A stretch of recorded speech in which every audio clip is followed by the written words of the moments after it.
Hã? O que tá acontecendo? Salve telanautas, tudo bem com vocês? Eu sou Heitor Teixeira e tô aqui pra gente falar sobre o quarto episódio desta nova temporada de Star Trek Strange New Worlds, com Entre os Comedores de Lotus. Eu vou dar as minhas impressões gerais e já vou deixando claro que vou passar aqui por um momento de puro devaneio, sem spoiler nenhum.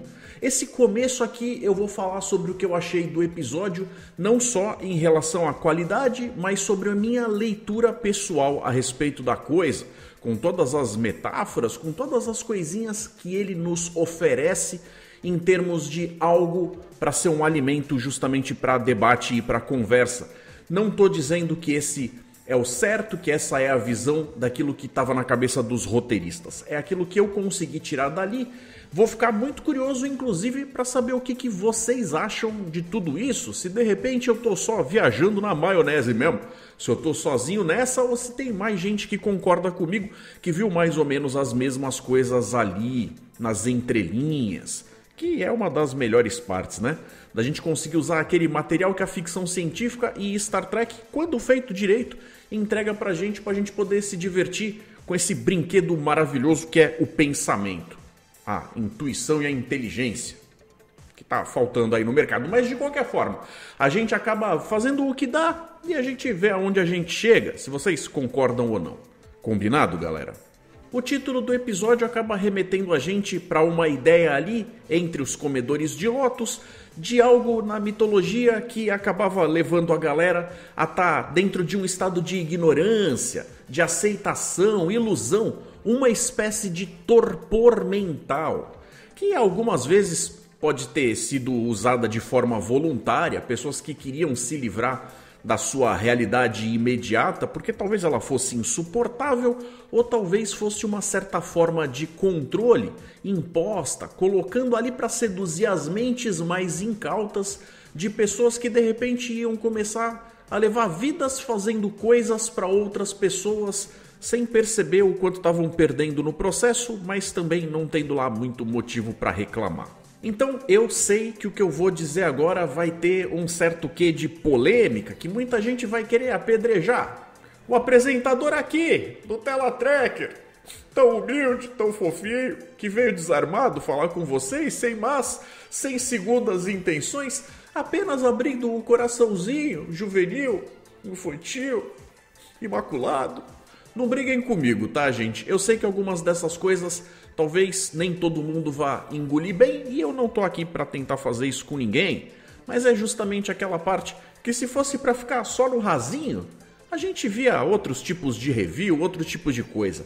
O que eu tô querendo fazer é provocar uma discussão mais interessante, mais acalorada, de pessoas que estão com vontade de participar de uma conversa que vai de fato chegar em algum lugar.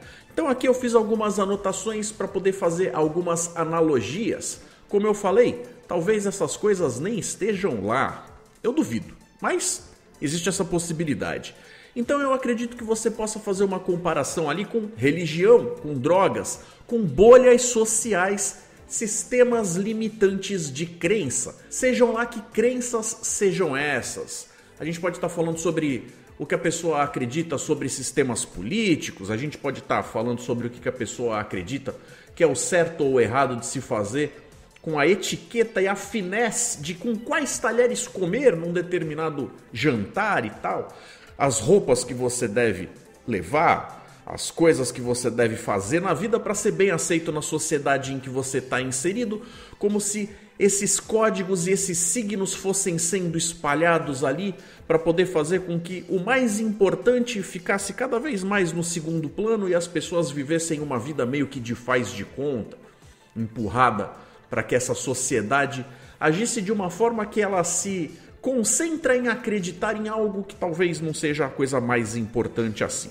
Então quando eu falo religião, talvez eu esteja cutucando até se de fato Deus existe. Não estou aqui para cravar nem A nem B, mas o que eu quero dizer é, imagine o quanto das populações dos países em geral espalhados pelo mundo acabam tendo de diferenças, às vezes de guerras, algumas chamadas de guerras santas, outras guerras territoriais, de povos agindo com formas bastante agressivas uns contra os outros, simplesmente porque eles não acreditam em um ser improvável e invisível. Não improvável porque provavelmente não existe, mas improvável com o próprio aspecto da coisa. É improvável, não dá para provar. Depende exclusivamente do emprego da fé. Então é uma coisa que as pessoas acabam gerando mitologias. É claro, mitologia é quando a gente fala da religião dos outros, porque quando é da nossa a gente não quer chamar de mitologia. Mas de qualquer forma, as pessoas acabam agindo segundo códigos que são criados por pessoas lá atrás, desde muito tempo, onde aquela determinada linha filosófica e teológica é formada, aquilo que vai acabar definindo como toda uma sociedade e, em menores níveis, famílias e indivíduos se comportam, acreditando que comer isso é errado ou fazer aquilo antes do casamento é errado também, que certas atitudes são coisas do capeta, que é outro ser que é antagonista ao tal ser primário que gera toda a atenção da galera, que diz que é o criador e aquele negócio todo, mas que também, por sua vez, é tão improvável quanto, que talvez esteja afastando as pessoas justamente da visão mais básica, que é nós, seres humanos, temos todo o potencial dentro de nós mesmos, tanto para o bem quanto para o mal. Não precisamos de uma explicação externa sobrenatural para poder acreditar que nós somos capazes de tudo o que nós vemos. Desde sermos as pessoas mais caridosas que podemos e até verdadeiros terroristas, tocando um terror incrível na vida de outras pessoas que são tão inocentes quanto nós, simplesmente por causa daquilo que nós resolvemos acreditar, daquela primeira instância de coisas que nós trazemos para frente dos nossos olhos e julgamos que é o caminho correto a fazer. Eu também citei das drogas. Quando a gente fala de drogas, a gente pode estar falando sobre bebida também.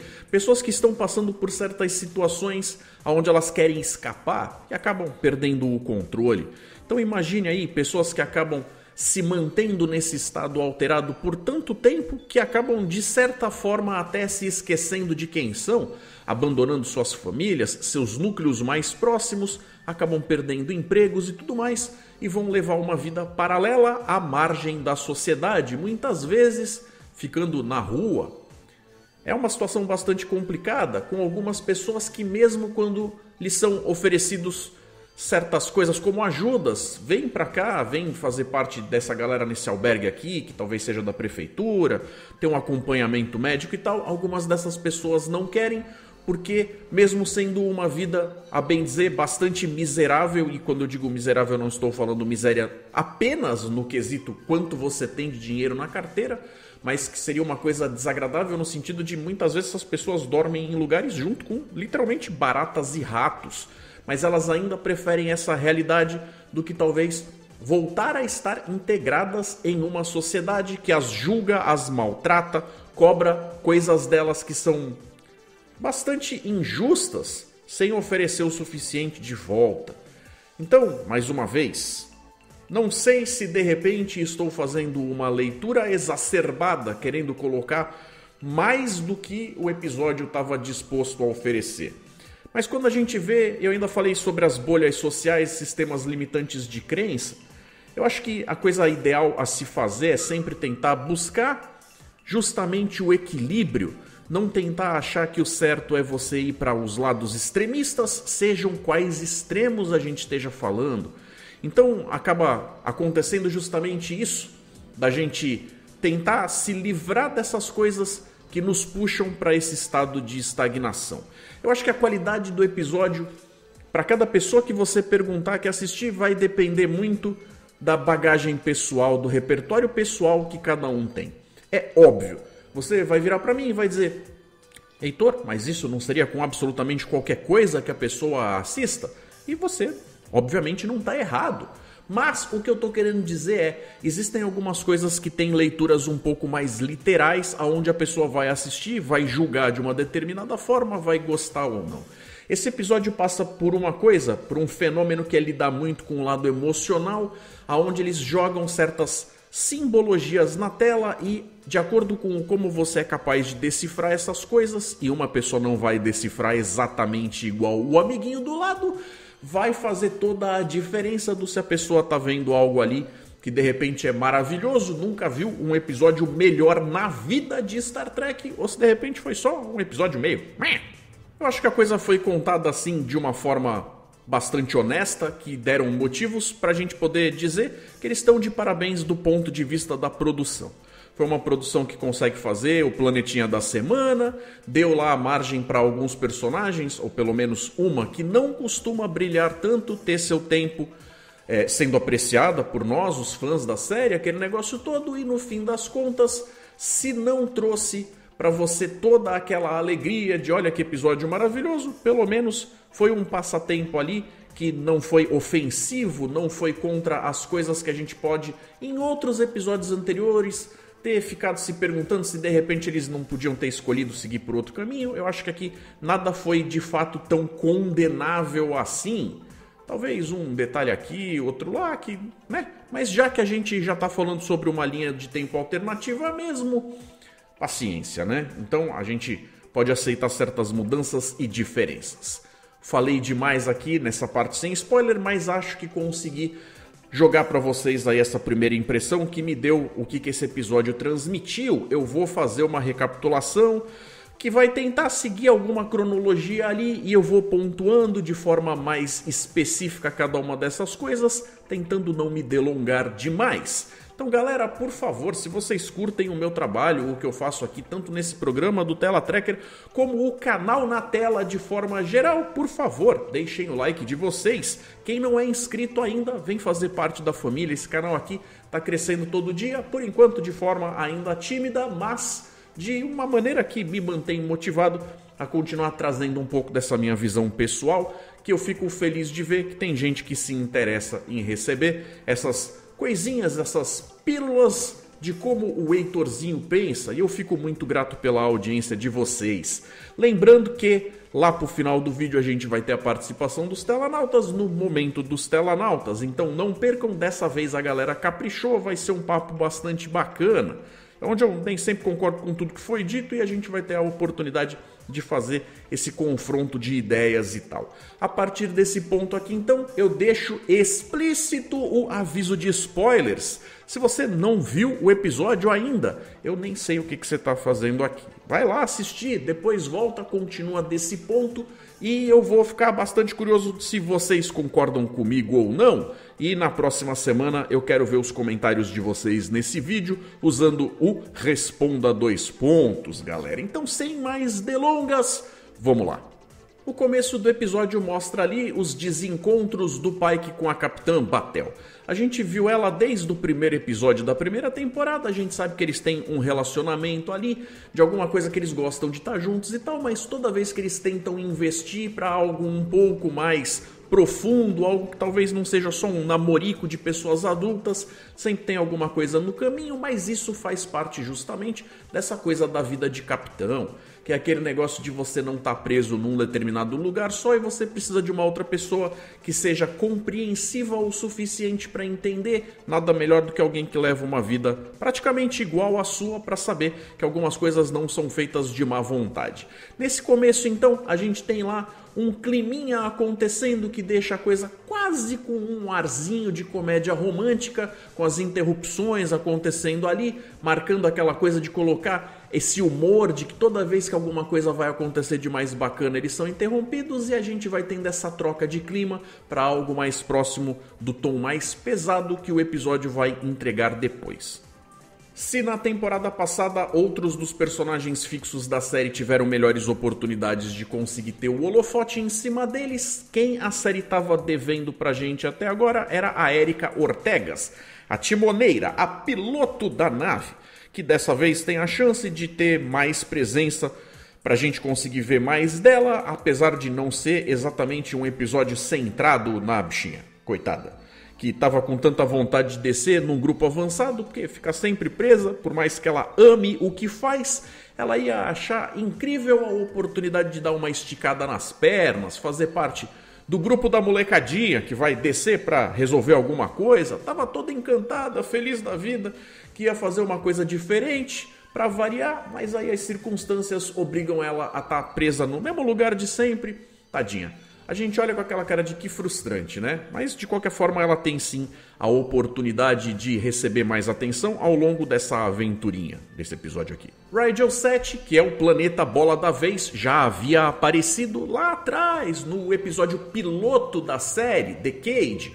Episódio piloto que na verdade não é visto nem como de fato oficial, chegou a ser lançado muitos anos depois pela Paramount, mas ele não estava colocado na cronologia como sendo o primeiro quando foi ao ar. Ele acabou sendo adaptado depois dentro da própria série clássica para eles aproveitarem o investimento que já tinha sido feito para gravar aquilo, tendo sido dividido em 2 episódios que se chamavam The Menagerie, ou seja, a coleção, onde a gente tem toda uma série de coisas que vão acabar acontecendo, que vão mostrar pra gente o que eles estão falando aqui sobre esse planeta e que tem tudo a ver, inclusive, com coisas que aconteceram no primeiro episódio desta temporada, porque lá também o Spock rouba a nave, por um motivo muito bom, que já seria a segunda vez que ele faz isso, segundo Strange New Worlds, já que ele roubou a Enterprise no primeiro episódio dessa temporada aqui, e deixa tudo meio esquisito, mas vai ter a ver com as coisas que a gente vai falar sobre linhas temporais que correm de forma paralela. A Enterprise então é enviada para esse lugar para dar uma olhada num certo mistério que envolve uma possível contaminação cultural. Esse planeta foi marcado para ser visitado de tempos em tempos, para eles verem o desenvolvimento do que está acontecendo lá embaixo, já que ele tem algumas peculiaridades que fazem com que, primeiro, descer e interagir com a galera que vive nele seja algo que vá contra a diretriz primeira, já que esta galera não domina, no mínimo, a tecnologia da velocidade de dobra. Então, eles, para interagir com o povo lá embaixo, deveria ser feito meio que na base do disfarce, uma coisa ali meio na moita, quase um National Geographic para o pessoal da frota. Então, quando eles descobrem que tem algumas coisas ali que estão meio esquisitas, meio fora do que deveriam aparecer, como o tal jardinzinho que é visto do espaço, eles conseguem ver que foi dado um formato proposital para imitar o delta que eles usam na roupa. O que claramente mostra que se eles têm acesso àquilo é porque da visita anterior sobrou algo que não deveria ter sobrado.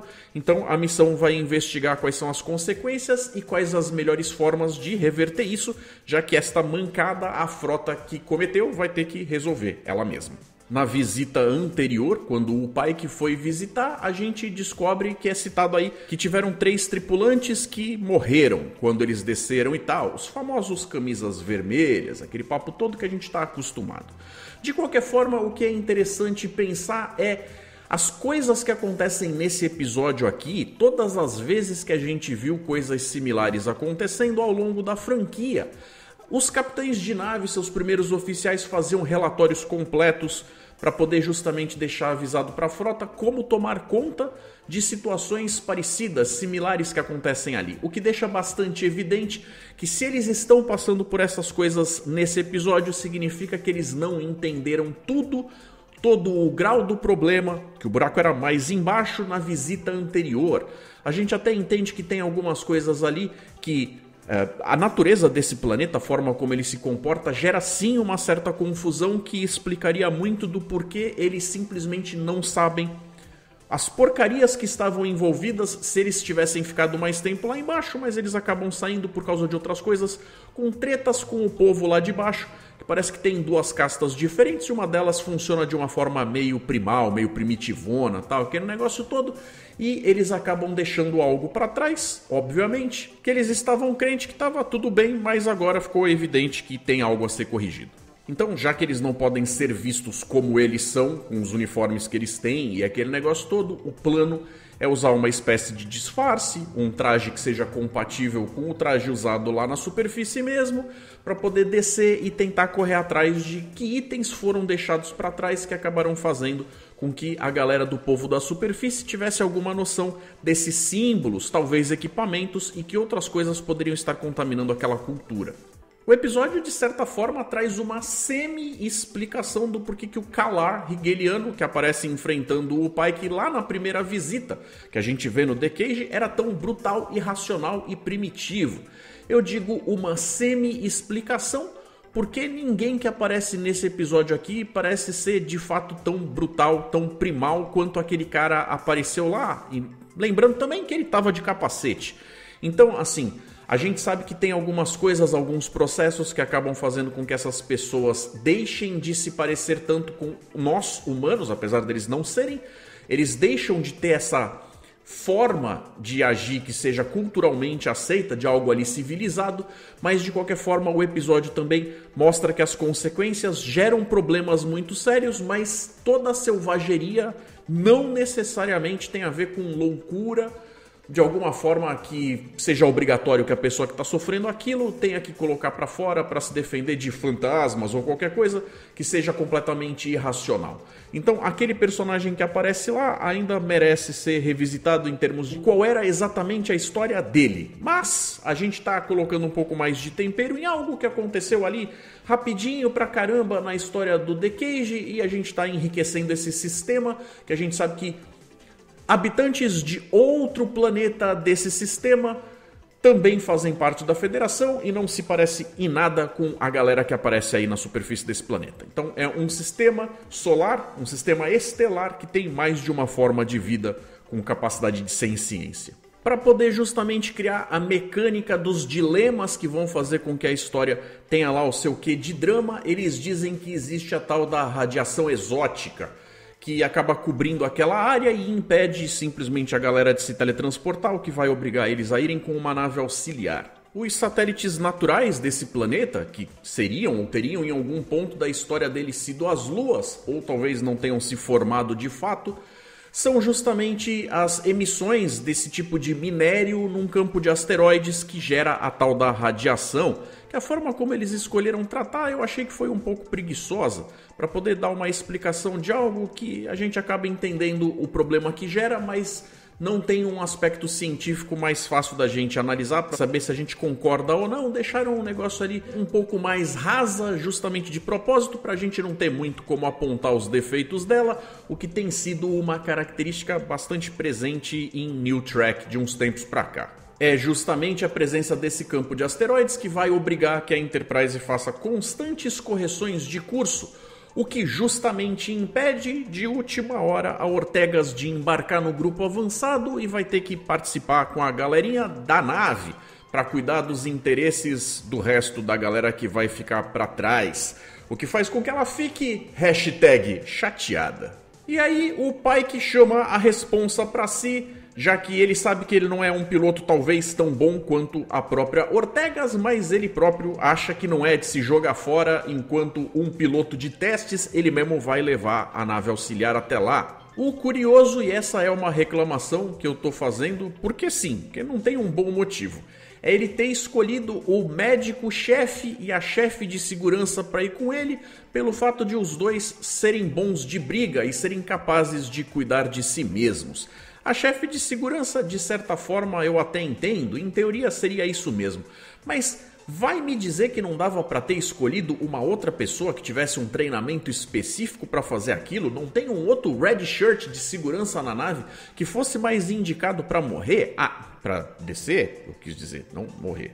Nunca a gente imagina que um red shirt vai descer para morrer. Longe de mim, imagina. E sim, eu sei, o McCoy descia e estava sempre em perigo. Tô ligado. Então, reforçando, eles justamente não podem levar a tecnologia, porque é justamente o lance de algum tipo de tecnologia deles ter ficado para trás que causou o motivo deles estarem descendo de novo de qualquer jeito. Então eles já vão chegar lá meio pelado de tecnologia, de qualquer coisa que pudesse ajudar. E aí a gente acaba descobrindo qual é que é a da tal radiação exótica, que assim que eles chegam a gente começa a ver eles aos poucos sendo afetados pelos seus efeitos, pelas consequências de estarem expostos a ela. Ela faz com que as pessoas comecem a ter uns blackouts, comecem a ficar meio esquisitas, num certo estágio de torpor, até que de vez em quando é como se a pessoa experimentasse uma certa perda de memória que vai esticando até que começa a ficar bastante incômoda. Deixa de ser simplesmente uma coisa onde a pessoa dá aquela pescada, aquela piscada mais demorada que faz com que ela fique com aquela cara de... O que está acontecendo? O que a gente estava falando? Já não fiz isso? Tal, até começar a se tornar algo onde a pessoa começa a de fato perder coisas muito mais importantes sobre como quem são os companheiros que estão comigo, por que eu estou aqui, quem sou eu, o que estamos fazendo e de novo, E o que faz o papel do sono ou do dormir nesse lugar então é chamado de o esquecimento. É tipo Star Trek fazendo uma versão de como se fosse a primeira vez. Lembra do Adam Sandler? Então, Daí a gente acaba tendo uma bifurcação fazendo com que a história seja contada em duas frontes, uma no planeta e a outra na nave. Na superfície a galera chega toda dissimulada, tentando esconder o fato de que são aliens vindos do espaço, mas a galera que tá em solo já tá esperta e acaba identificando eles como sendo da frota estelar. Então ali eles não são apenas conhecidos, mas a vinda deles já tinha sido inclusive antecipada. E a gente descobre que quem causou a tal contaminação cultural foi o tal do Zack, ou Zacarias, um dos tripulantes que tinha sido dado como morto na missão anterior. Só que, mais uma vez, agora sabendo o que estar na superfície desse lugar faz com alguém, é que fica mais fácil de entender qual foi a gafe cometida pelo grupo avançado da vez anterior. Eles provavelmente não ficaram tempo suficiente para conseguir perceber a porcaria em que estavam se enfiando. Deram, inclusive, muita sorte de ter escapado de lá. Porque se pá, eles estariam aí junto com esse cara até hoje e nem lembrariam de onde vieram. O pessoal que tá na nave, muito pelo contrário, não tá seguro pelo fato de não estar na superfície, até porque o que causa a tal radiação exótica é justamente coisas que estão presentes nesse campo de asteroides que eles estão em volta e desviando. Então a gente tem em algum momento a Uhura lá fazendo seu trabalho do dia a dia, até que a coitada começa a bater o pino e daqui a pouco ela já não sabe mais o que tá fazendo. Tá com aquela cara de o que tá pegando, o que foi... Tô fazendo alguma porcaria aqui, me desculpem e tal, e a gente percebe que eles fazem com ela algo que lembra bastante aquele determinado evento que acontece lá na série clássica quando ela perde de fato a memória toda no episódio do Nômade. Lembra daquele? Então aqui eles fizeram algo que foi mais sutil, até porque ter resetado a HD dela, formatado a HD da mocinha 2 vezes na mesma franquia, teria sido algo bastante dramático, né? Então, assim que são capturados, eles são levados lá para fora e jogados em uma jaula, ou seja, um cage, que faz ali uma espécie de referência velada ao episódio piloto, onde eles apareceram com esse planeta em primeiro lugar. O tal do Zack, então, acabou arranjando um jeito de conseguir ter vantagens nesse lugar, talvez por ter uma visão externa que o protegeu por tempo suficiente para que ele conseguisse chegar numa posição de liderança, abusando de outros para se tornar uma espécie de rei, uma espécie de imperador ali, algo que é um poder que ele não vai querer largar o osso e ainda com o poder da mágoa, da raivinha, ele vai querer fazer com que o pai que passe pelas mesmas coisas e mesmos tormentos, até como uma espécie de punição, como uma vingancinha pessoal. Ação e atitude, modo de pensamento esse que mostra que você pode ser um cara evoluído do século 23 e ainda não ser uma pessoa necessariamente boa por dentro do seu coraçãozinho. Então o que acontece ali é mostrar algo sobre a essência e não necessariamente sobre o convívio social daquilo que em teoria uma sociedade utópica boazinha, que cria você com amor e com carinho, teriam sido o suficiente para fazer com que este cara não fosse um tremendo de um babaca, no fim das contas. Dessa forma então a gente entende que esta não é uma condição natural desse planeta, porque imagina só, como é que você vai fazer uma civilização conseguir se desenvolver em circunstâncias como essas, onde as pessoas não conseguem absorver novos conhecimentos, têm apenas vagas emoções a respeito do como se sentem em certas situações e acaba dividindo a galera em duas castas? Eu imagino que se isso fosse natural desse planeta, nem o tal do castelo eles tinham construído também em primeiro lugar. E por falar em castas, isso é usado de forma bastante conveniente, já que a galera de dentro do castelo é vista como sendo de alguma forma diferente ou superior, os abençoados que lidam com o fardo de lembrar, sendo que os outros que são escravizados e colocados para literalmente quebrar pedra e cortar lenha lá fora, acabam achando que estão fazendo um trabalho que pode até ser mecânico, exaustivo e tal, mas que eles conseguem se manter aliviados de todas as dores do saber. Eles criam inclusive uma espécie de mitologia que faz com que isso seja passado de geração para geração, explicando que esse é o certo, que é como as coisas deveriam ser e que eles não devem contestar esse tipo de situação. De novo, fazendo uma leitura junto com o que eu tinha dito para vocês lá no começo do vídeo, antes de eu anunciar os spoilers, é o que eu vejo como tendo acontecido com muitas das religiões, com muitos dos sistemas de crença em geral, e a gente pode até citar coisas como, por exemplo, a ideia do pão e circo. Se você continuar dando alguma coisa para que as pessoas mantenham suas mentes ocupadas, que sejam interessantes para elas, elas vão continuar recebendo todo tipo de agrura vinda dos seus governantes sem reclamar, ou sem necessariamente reclamar demais, pelo menos, mantendo-se como um gado sob controle. De novo, talvez eu esteja lendo demais aqui, alguma coisa que não estava lá, mas acho difícil. Então, como eu falei, isso acaba abrindo margem para, de forma bastante filosófica e poética, o episódio lidar com esse lado da essência individual de cada um. Se nós somos capazes de ter essas aspirações para bem e para o mal dentro de nós, independente da sociedade na qual a gente está inserido. Se de repente pessoas que carregam dentro de si algo que é positivo vão ser positivas independentemente da situação na qual elas acordem. Na nave, a tripulação vai ficando cada vez mais inútil, simplesmente pelo fato de que eles vão esquecendo tudo, inclusive quem eles são e para que eles estão lá, o que vai sendo cada vez mais desconfortável e perigoso. Sempre foi bastante comum na franquia que algum personagem que tivesse uma característica diferente, ou fosse o alienígena do grupo, acabasse em situações como essa se mostrando de alguma forma imune ou tendo algum tipo de vantagem para conseguir ser a pessoa que ia ser a chave para resolver o problema. Dessa vez isso acabou recaindo sobre o computador da nave, que acaba conversando com quem está dentro do elevador e até nos corredores, coisa que a gente não tinha visto acontecer dessa forma na série clássica. Ele está se comportando de forma muito mais parecida com o computador da Enterprise D no século 24, o que não chega a ser um problema, mas é estranho o suficiente para fazer com que a gente olhe para a coisa com cara de que tem alguma coisa errada ali. Muitos dos diálogos que acabam acontecendo são justamente para explorar esse lado, sobre a gente se apegar em certos momentos de fé e confiar na nossa intuição sobre certas coisas, e o episódio acaba empurrando a ação e aquele negócio todo para a gente chegar num ponto onde a gente justamente descobre que a galera de dentro do castelo consegue se proteger porque o minério que compõe as paredes consegue criar uma barreira que impede com que essa radiação limpe a memória da galera que tá lá dentro, e quem vai lá pra fora ainda conta com o uso justamente dos capacetes. O Pike dá um jeito de salvar a La'an, que numa luta lá fora tinha acabado sendo ferida, e eles não estão com ferramentas suficientes para poder dar um jeito nela, e mesmo num momento de extrema raiva, o que ele tem de melhor dentro de si, o seu lado escoteiro, ainda poupa o tal do Zek. Então, como eu estava falando em relação a essa participação, essa ajuda do computador, é justamente ele que vai conseguindo colocar coisinhas ali que fazem com que a Ortegas se mantenha motivada e entenda que ela tem uma função específica, ela consegue dar uma revertida para um ponto aonde ela, mesmo sem ter todas as certezas, ela usa um pouco daquele impulso de certas memórias que são colocadas através justamente da repetição de algo.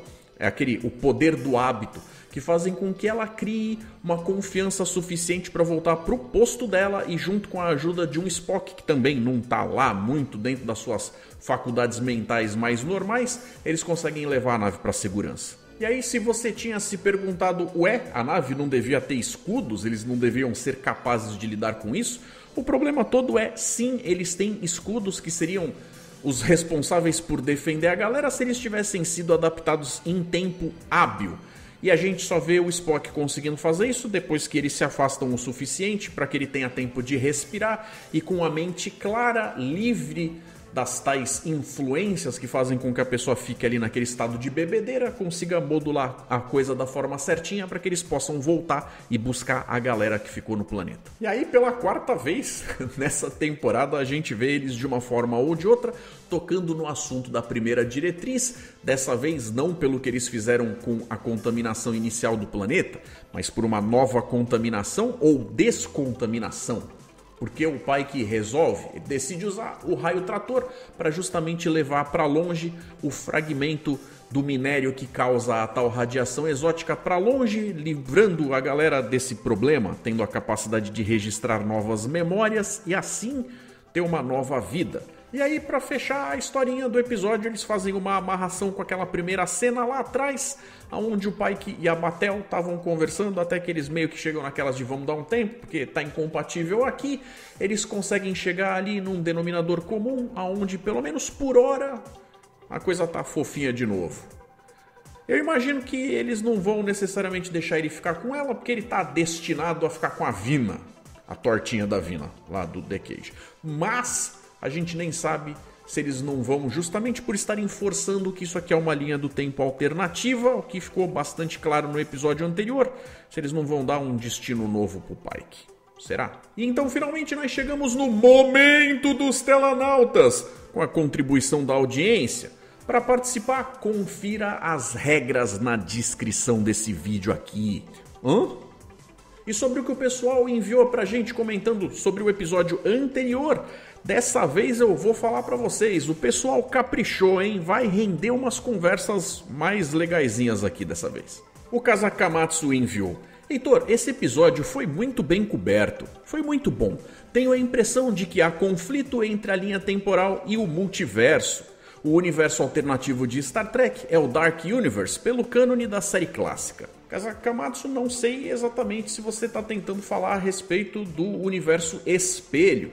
Se eles chamaram de Dark Universe foi em alguma produção que não é canônica na tela. Alguma coisa talvez em algum livro ou gibi.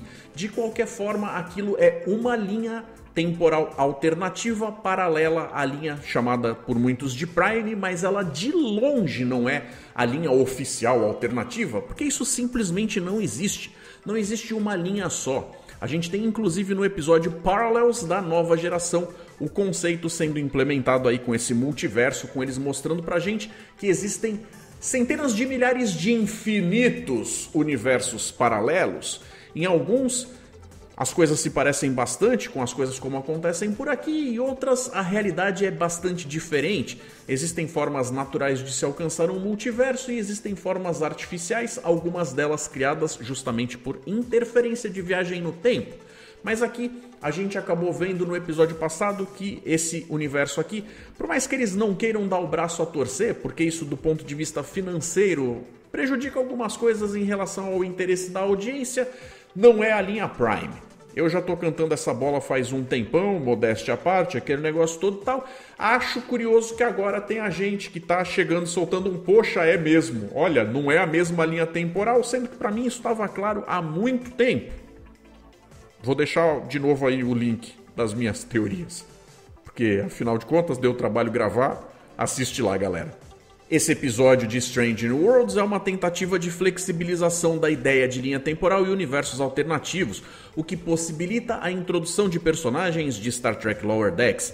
É curioso que introduz de novo os Romulanos nas histórias que o Terry Matalas evitou na terceira temporada de Picard. Como eu falei, esse multiverso existe, eles não precisam de nenhuma grande desculpa para misturar uma coisa com a outra, sendo que a desculpa pode vir no próprio episódio. Lower Decks é uma coisa que a gente não sabe se é necessariamente canônica do lado A ou do lado B, e tem outras tantas letras nesse alfabeto. Vou estar bastante curioso aí para saber como é que eles vão fazer esse crossover. Quero ver o que eles vão fazer, porque gosto dos personagens, gosto dos atores envolvidos, mas de fato é bastante esquisito. Os roteiristas e donos da franquia estão realmente introduzindo ajustes para possibilitar novas narrativas e novas incursões em temas. Afinal, as narrativas antigas estão se esgotando, que não ajudam no equilíbrio entre verossimilhança e suspensão da descrença. Querido Kazakamatsu, vou te pedir 1000 desculpas, meu querido, mas eu discordo 100% com você aqui. Vamos analisar a coisa da seguinte forma. A gente tem, tanto na ficção, e quando eu digo ficção, não necessariamente ficção científica, qualquer obra que não foi um retrato da vida real, não é simplesmente um relato histórico, é uma obra de ficção se veio da cabeça de alguém que criou aquilo com a sua criatividade. Então, quando eu digo as obras de ficção, elas podem ser muito amplas, muito diversas, mas o ser humano não é capaz de criar indefinidamente. O que a gente consegue fazer é pegar alguns elementos de coisas que já existiram antes, misturar eles com algumas outras coisas para dar uma nova leitura e um novo sabor sendo analisado nos nossos tempos atuais. Ninguém vai reinventar a roda aqui, meu querido. Então, eu sim entendo que eles tenham a intenção de, às vezes, usar certas coisas do nosso dia a dia para que eles possam, num contexto diferente, acabar fazendo uma leitura, uma crítica social, alguma coisa do gênero ali. Mas ninguém vai ser responsável por fazer uma releitura de algo que vai abrir todo um novo leque de opções para contar coisas que antes não eram possíveis.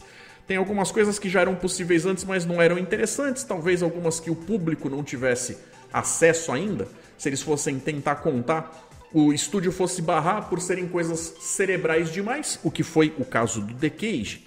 Mas de qualquer forma, esse negócio da suspensão da descrença e tudo mais é uma desculpa que não cola por esse motivo. A ficção pode contar o que ela quiser.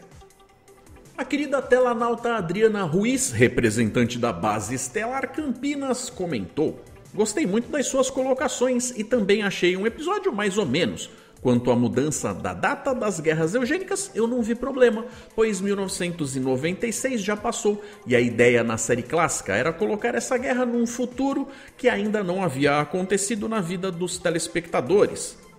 Correndo o risco de ser visto como o do contra de novo, Adriana, minha querida, vou falar para você que discordo pelo fato do seguinte: toda e qualquer obra de ficção que a gente crie, que a gente coloque uma data nela, não deixe simplesmente uma data qualquer para a gente falar em algum lugar de um futuro distante ou próximo, mas indefinido, vai em algum momento se tornar obsoleto.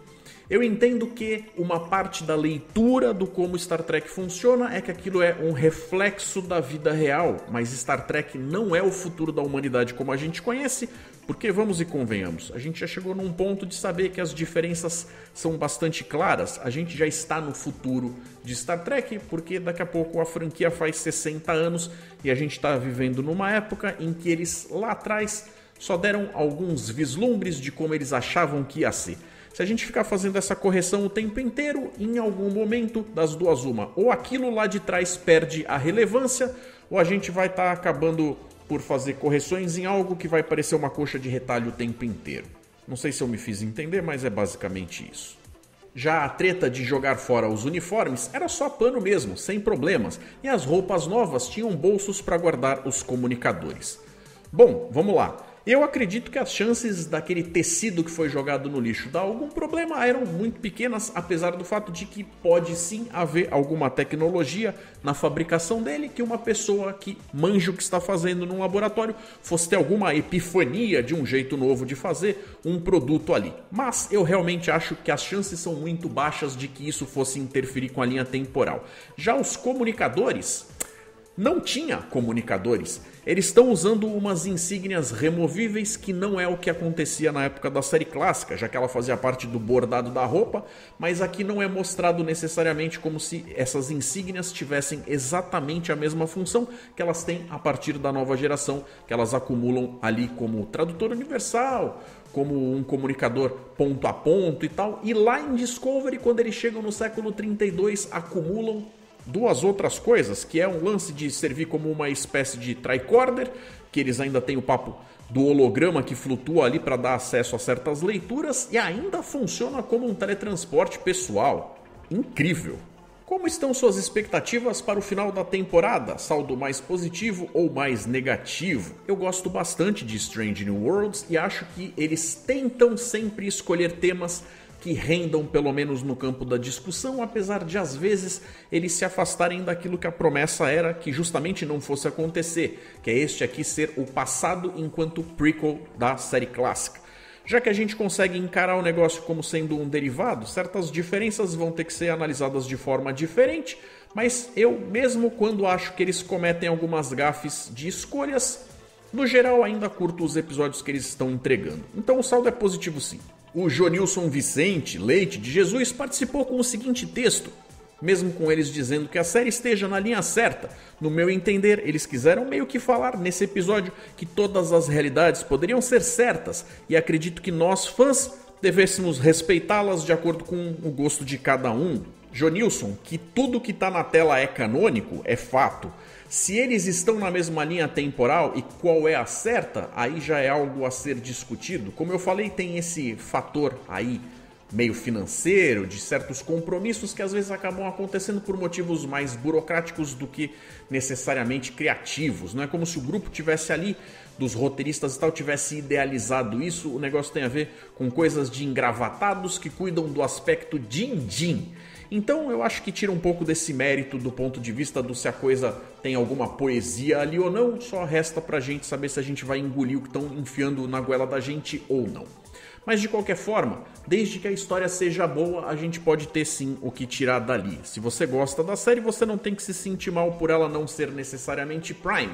O que deixa muita gente chateada é o lance de que eles mentem descaradamente, dizendo algo que o que eles colocam em tela prova vez após vez que não é exatamente aquele caminho. Não é 100%, mas é o que deu pra fazer, foi mais ou menos. Achei interessante eles querendo quebrar a imagem de durona da personagem. Sim, a Laan ganhou todo um novo aspecto ali, para não ficar uma personagem bidimensional. Agora a gente sabe um pouquinho mais a respeito dela e ela parece uma mocinha um pouco mais normal, menos Pinóquio. Pelo jeito foram os Romulanos que iniciaram as guerras temporais, ou estou enganado? Jonilson, a magia em relação a qualquer coisa que tenha a ver com guerra temporal é justamente que a gente não pode dizer qual é o começo, porque o começo pode vir antes ou depois de algo que marcou uma situação ou um evento muito importante. Pode ser refeito, revisitado e pode sofrer mudanças. Então, se a gente pode dizer que eles são os primeiros, não sei. Lá na série Enterprise a gente via que tinha os Sullivans, que faziam muito do trabalho sujo do tal do Blur, daquele cara que aparecia de um futuro que a gente nunca chegou a ter a chance de descobrir quem era, nem que apito tocava, porque cancelaram a série antes de terem a chance de fechar aquele arco de história. De qualquer forma, são a bola da vez, os Romulanos. Vulcano Games também comentou: sinceramente, eu achei muito confuso. Como que a Romulana, impedindo que a Federação se forme, iria salvar o Império Romulano, sendo que o que destruiu Romulus foi a supernova, destruindo o planeta natal deles? Meio que quebrou o Império. Vulcano, meu querido amigo, vou falar pra você que você realmente não entendeu essa parte aqui, porque uma coisa não tem nada a ver com a outra. A gente não sabe exatamente de que ponto da história vem essa Romulana, mas ela não necessariamente está interessada em resolver o que acontece com a explosão da estrela. A gente está vendo ela tentar conseguir toda uma certa nova condição de glória para um império, onde se ela for especificamente do século 23, o que facilitaria ela ter reconhecido, mesmo que de forma não imediata, o Kirk, faria a gente entender o porquê que ela teria tentado fazer aqui a diferença, já que entre o século 21 e o século 22 a gente teve lá alguns estranhamentos que foram depois acabar rolando, ali antes da formação da Federação, a Guerra da Federação e Romulus, que foi depois gerar a Zona Neutra Romulana. Então é como se ela estivesse antevendo algumas coisas para que naquela guerra eles tivessem tido a vantagem. Eles dizem que eles estão atrasando o desenvolvimento tecnológico da Terra e isso faria com que eles tivessem vantagens óbvias. Mas não tem nada a ver especificamente com a destruição de Robos. O que de certa forma também poderia ser resolvido se eles, enquanto espécie, estivessem mais fortalecidos, mas eu não tenho certeza de que ela tenha informação de que o planeta natal deles vai pro babau, porque eu não sei de que época ela é. E ainda temos o Carlos Toshi comentando também: Strange New Worlds segue sendo uma marmita requentada. Gostosa, quase uma delícia, mas requentada. Carlos Toshi, meu amigo, você conseguiu colocar em poucas palavras algo que eu, normalmente, sendo muito prolixo, não consigo fazer com tanta eloquência. Parabéns, eu acho quase o mesmo. Nessa segunda temporada, a série continua emulando e reciclando temas e gêneros já explorados na franquia e perde a oportunidade de construir uma identidade própria e trazer inovação para Star Trek. Como eu falei, inovação é uma coisa bastante relativa, mas sim, eles revisitam um bocado de coisas do período desse século 23 que se estivessem só como pano de fundo por ali para poder fazer esse ponto de ligação e a gente entender que o cenário e o período é mais ou menos o mesmo, eu ficaria feliz, mas seria incrível que eles seguissem por um caminho onde você pudesse dizer tais coisas são específicas dessa série, enriqueceram um lado que a gente não viu em outras, mas de certa forma é o que eles estão tentando fazer com os Gorn. De um jeito errado, mas ainda assim estão pegando alguém para servir como o antagonista da vez, sendo que lá em Lower Decks, por exemplo, eles acabaram pegando os personagens antagonistas mais compatíveis com uma série que é derivada ali do ponto de vista cômico, que são os Packlets, uma espécie de imbecis. Daqui a pouco vai ser a Terra. Então é isso, galera. Vou lembrar para vocês que o momento dos telanautas dá voz para todo mundo, que chega e respeita as regras e que fala as coisas de uma forma educada, mas que é óbvio. Eu nem sempre vou concordar com vocês, por mais que eu tente dar as respostas mais educadas, mais respeitosas possíveis. Às vezes eu vou ser obrigado a expor a minha situação, que é diferente da de vocês, o que é só vantagem para todo mundo. Porque assim a gente tem vários pontos de vista, não é mesmo? Então quem gostou do momento dos telanautas e quiser participar também, as regras estão na descrição do vídeo. Para o vídeo da semana que vem, vocês serão todos muito bem-vindos. Galera, muito obrigado pela audiência, por vocês terem chegado até aqui, curtido tudo o que foi dito e analisado. Um forte abraço e até mais.